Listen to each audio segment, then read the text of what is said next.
False Ciri. When this card was revealed, there was a lot of confusion among Witcher fans that only played the games, because this character is only mentioned once in passing, in a letter to Emperor Emhyr of Empress, and of course she is not called False Ciri then.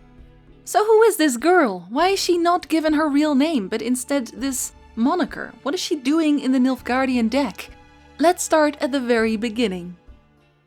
As you may know, at one point during his travels, Geralt, Triss, every monarch of every kingdom, and even the sorcerers and sorceresses, except for Yennefer, all lost track of Ciri. Geralt, stubborn as he was, did not give up on finding her, and during his search he decided to pay for the invaluable help of Codringer and Fenn, a law firm and detective agency. Geralt hired them for their detective services to find information about Ciri and Yennefer, of course. However, they could not find Ciri, so instead, they gave Geralt the option of throwing everyone else off her trail. I found a certain girl, a war orphan from a Sintra noble family. She's been through the refugee camps and is currently measuring and cutting fabrics in Bruges, having been taken in by a clothier. Seemingly nothing about her stands out except one thing. She quite resembles a person from a portrait of the lion cub of Sintra. Codringer proposed to use this war orphan as bait, put her out in the open and make everyone believe that she is Ciri. She would be taken by one or the other, killed or otherwise, and Ciri would be safe from her pursuers. Geralt, however, did not agree to this plan. He asked Codringer to destroy the girl's picture and instead tell him where Ciri and Yennefer were. However, Codringer and Fenn did not destroy the picture, so when the half-elf Ciri came to the agency and killed the two detectives, he saw the picture of the Sintrian war orphan who looked so much like Ciri. Ciri was a secret agent working for Vilgefortz. Vilgefortz, a powerful sorcerer who wanted Ciri for his own to take her elder blood powers, had much to gain from taking other hunters off Ciri's trail. So Ciri took the picture and information on where to find the girl and delivered it to Rience. Rience, another accomplice to Vilgefortz, while pretending to also work for Nilfgaard, Nazarian, a common criminal, and Ciri then took off to Bruges, where they kidnapped a young girl from a red brick house whose door had brass scissors nailed to it, the little Ciri look-alike. Rience forced her to drink a magical elixir to calm her and then took the girl to Verden, to the fortress of Nastrog, a Nilfgaardian stronghold, and once there they assured the Nilfgaardian commander that the girl was in fact Cirilla of Sintra. It didn't take long for this false Ciri to appear before Emhyr. Even before she entered the throne room to present herself before Emhyr va Emrys, gossip circulated among the court's elite that she was thin and ugly, that she was a bastard, that Emhyr had already assigned her the title of Infanta even though he had not seen her yet, that she is only 14 years old. When the false Ciri was eventually introduced to the Emperor, she was given quite an array of titles: Cirilla Fiona Ellen Rhiannon, Princess of Sintra, Princess of Bruges and Duchess of Sodden, Heiress of Innis Ardskellig and Innis Anskellig, Protector of Atra and Abjaruga. False Ciri was accompanied by Stella Congreve, Comtesse of Liddertal. She was to teach the girl how to behave like a princess of Nilfgaard befits. False Ciri was, as might be expected of a war orphan, pale, skinny, slightly stooped and dressed in a long light blue dress in which she obviously felt uneasy. On the way to the throne, would-be Cirilla stumbled in her dress.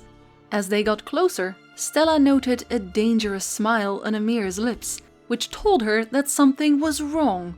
Still, Emhyr greeted the princess calmly and informed her that all her lands and titles would be returned to her just as soon as he had defeated the usurpers, the northern kingdoms, and false Ciri would do well to inform the world that she came to Nilfgaard for help of her own free will. He goes on to ostensibly threaten some of the kingdoms whose ambassadors were present, and formally grants false Ciri the title of Infanta of Rohan and Imlac, Lady of Castle Darn Rohan, before sending her away to live at Darn Rohan, far away from the palace. After the audience, Emhyr called for his head of intelligence, Vache de Rideau, and asked him how this Ciri came to be here. Vache informed him, of course, that she was sent here from the fortress Nastrog, but Emhyr impatiently asked him where she came from before that. How did she come to be at Nastrog? And so Emhyr learned that 2 people had showed up at Nastrog with the false Ciri. A human and a half-elf. They had orders from Rience and also Cahir, who was not actually involved at all, to deliver this child to Nastrog. Emhyr at the time had given 3 people the task of catching Ciri. Vilgefortz, who obviously betrayed him, Rience, who was working with Vilgefortz, and Cahir, who was now with Geralt and actually tried to help Ciri. So he wondered out loud why, as none of these 3 people came forth with Ciri, no one bothered to imprison the human and the half-elf delivering Ciri. Regardless, Emhyr orders a new squad of soldiers to continue the search for Vilgefortz, who Emhyr suspects has the real Ciri. Because of course, Emhyr is not so easily duped, and he does not believe that false Ciri is the real Ciri. How could he, when Ciri is his own daughter? He does, however, insist to the 2 people present in the room at the time, Vache de Rideau and Stefan Skellen, that false Ciri is at all times referred to as Cirilla, Princess of Sintra, Infanta of Rohan, by everyone. The 2 men react astonished, of course, because they're not very smart and did not realize that this Ciri was not the real Ciri. Very few people had actually ever seen Ciri. At this point, everyone in the Empire and the North believes that Ciri is either dead or in Nilfgaard. This belief causes a great deal of ripples throughout the various kingdoms. Sintrian soldiers abandoned the northern armies in droves, believing that their princess now sides with Nilfgaard. Others yet believe that false Ciri was in fact abducted by force. Milva takes the news of false Ciri appearing in Nilfgaard to Geralt, who believes it, at least until he has a dream of Ciri that changes that belief, and eventually Cahir informs them that Ciri is in fact not in Nilfgaard. Dijkstra, the Redanian spymaster, has his doubts as well, and he pokes and prods at both Philippa and Shillard Fitz-Osterlin, a Nilfgaardian ambassador, for the truth. But neither of them know any better, of course, at least not at the time, but Philippa and the rest of the Lodge of Sorceresses find out about the Nilfgaardian Ciri being a false Ciri through Asire, a Nilfgaardian sorceress, who had done some tests on the false Ciri's hair, confirming news Philippa had already gotten the day before, that this was not the real Ciri.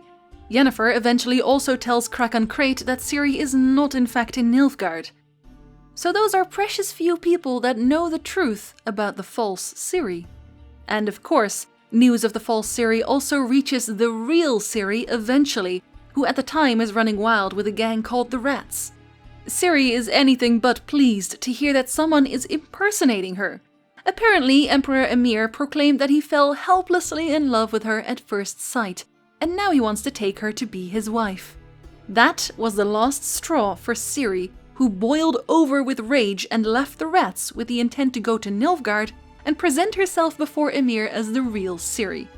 That never happened, of course, but it's the thought that counts. After some time of searching, Vache de Rideau returns to Emhyr without Ciri, of course, and he tells the Emperor it might be a better idea to simply marry the false Ciri for reasons of state.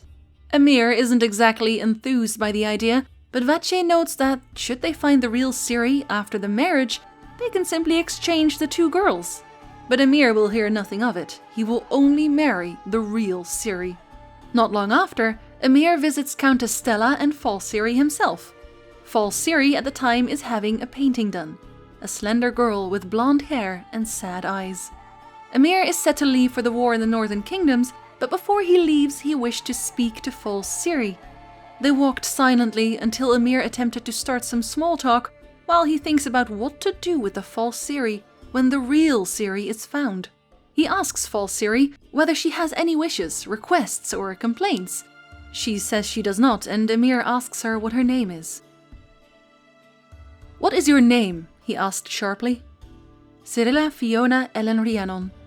"Your real name?" "Cirilla Fiona." "Do not try my patience! Name!" "Cirilla?" The girl's voice broke like a reed stalk. "Fiona?" "Enough, by the great sun," he said through clenched teeth. "Enough." In a breach of etiquette, she sniffed loudly. Her lips trembled, but etiquette did not forbid it. "Calm down," he ordered, albeit in a low voice, almost soft. Emhyr asks her why she won't tell him her real name, because he would like to address her by her real name. She tells him that her name is Bland. A person who wears it is a nobody. As long as she was Cirilla Fiona, she meant something. She choked up again, and Emhyr felt unreasonably angry at the situation he had put her in. He assured her that he had nothing to do with her kidnapping. In his head, he tried to convince himself that he should have ended this conversation long ago. With power, menacing, like an emperor. That this girl was nothing, a nobody. An emperor should not apologize. But he asked her for forgiveness, and told her she would not come to any harm. She would not have to be afraid. "I'm not afraid." She lifted her head, and etiquette notwithstanding, met his gaze. Emhyr flinched, struck by the honesty and trust in her eyes. He immediately straightened, the proud and noble emperor once more. "Ask of me what you want." She looked at him again, and Emhyr noticed he could not bear her look, even though others are apparently afraid to look at him. He resolved then and there that if she asked him, he would take her home in a golden coach with 6 horses, no matter what Vache and his reasons of state dictated. But false Ciri only asked that she would be allowed to stay here, at Darn Rowan, with Lady Stella. "I gave my word," he repeated, "and I will honor it. However, I think you chose wrong. You did not choose that which you desire. If you change your mind..." "It will not change," she said when it was clear that the Emperor was not going to finish. "Why would I change my mind? I have chosen Lady Stella. I have chosen things that I have experienced in my life so little. A house, warmth, kindness, love. You cannot make a mistake when choosing something like that." Emhyr eventually finds the real Ciri, of course, but when he attempts to take her away from Geralt and Yennefer, he realizes how much it pains her to leave them behind, to never see them again. So he relents to the crying Ciri and lets her stay with her true parents. And he leaves to his false Ciri, whom he takes on a walk again, but this time he offers her his arm. Lost in thought, he almost forgot about the girl he was holding on his arm. He remembered her presence due to her warmth, the smell of lilies, and the interest of the Empire, in that order. Emhyr tries to talk to her about a childhood story, but she is visibly uneasy, and he asks her if she is truly happy to be here. She tells him that she is, and he believes her, although he was surprised to hear it, and so was she. False Ciri tells him that she wished they could have more walks like this, but she knew it wasn't possible. "You understand well," he bit his lip. "Emperors rule the world, but 2 things they don't have control over: their heart and their time. Both belong to the Empire." "I know that," she said. "All too well." "I will not be here long," he said, after a moment of heavy silence. Emhyr then tells her he must return to Sintra soon, and so she must return to Darn Rowan. To his surprise, she was crying, and Emhyr jokes that crying is a breach of etiquette, and he must make his displeasure known to Lady Stella. False Ciri doesn't get the joke, unfortunately, but she does joke back, and Emhyr laughed, albeit somewhat forced. He tells her he likes her. She's brave, much like Ciri, although he doesn't make that comparison out loud. And it is in that moment that he realizes he could never order Vache to kill this girl. There was only one solution to his problem now. He asks her again for her name, and again, she answers with Cirilla Fiona.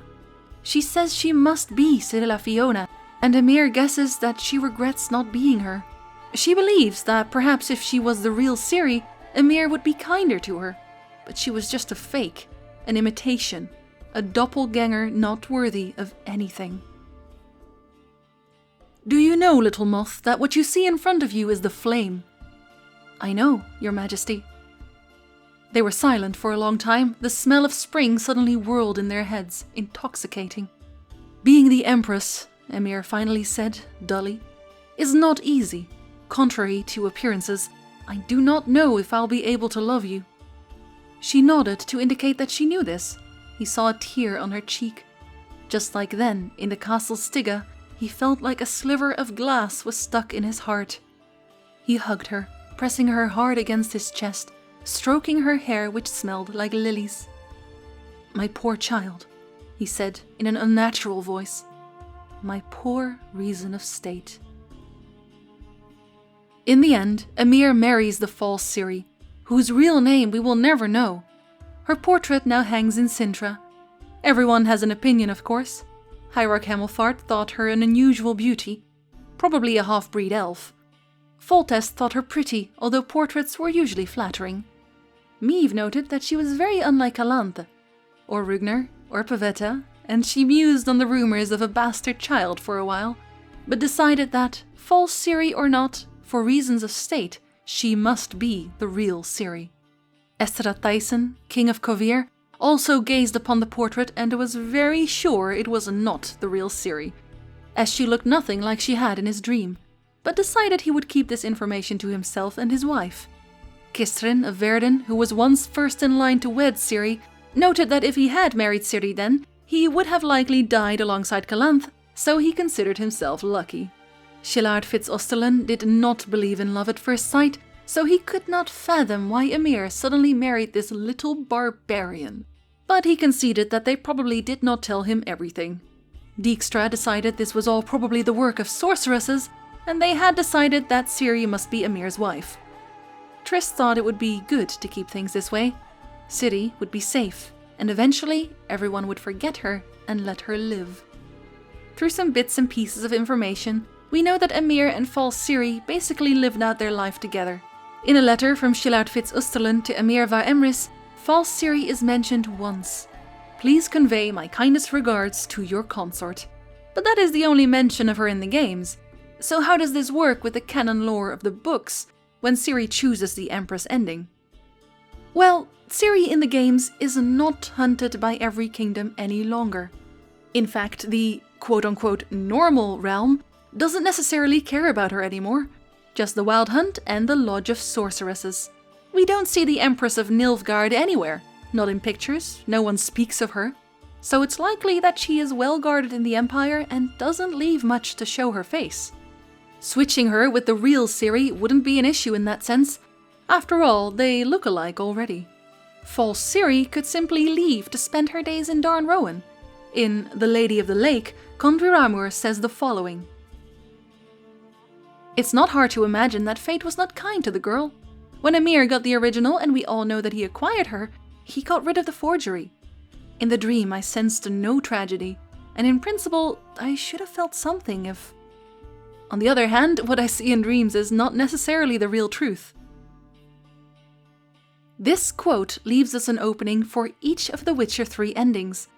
Either Conviramur's vision was correct, and Ciri decided to become the Empress of Nilfgaard, and Emhyr got rid of the false Ciri, although without tragedy.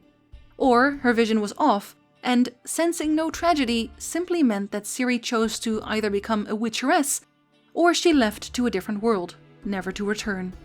Which is a tragedy for us, and Geralt of course, but not for false Ciri.